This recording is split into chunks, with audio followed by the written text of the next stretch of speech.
আমরা আজকে সরাসরি আপনাদেরকে দেখাবো কিভাবে গ্লিজারের লাইন সেটিং করা যায়, কিভাবে করলে ভালো হবে, কিভাবে এটা দেখি কিভাবে আপনারা নিজেরাও গ্লিজারের লাইনগুলো অ্যাডজাস্ট করতে পারবেন। এটা হচ্ছে কলের এখানে একটা সিন দিছি, সিনের মধ্যে ঠান্ডা গরম পানি দুটোই আসবে। এখান থেকে আবার নিচে আপনার সিনের 4 ইঞ্চির লাইন করে দিছি পানি নামার জন্য। তাছাড়া এই যে এখানে পানির কল কিংবা আপনার বদনার ট্যাপ একই লাইনে দেওয়া হয়েছে।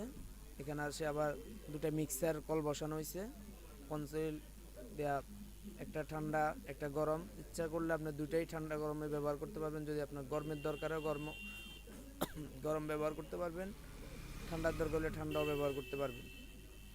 তাছাড়া যেটা আপনাদেরকে সংক্ষেপে দেখানো, এগুলা বাথরুমে 4 ইঞ্চি কমেট পানির লাইন এগুলো দেওয়া হয়েছে।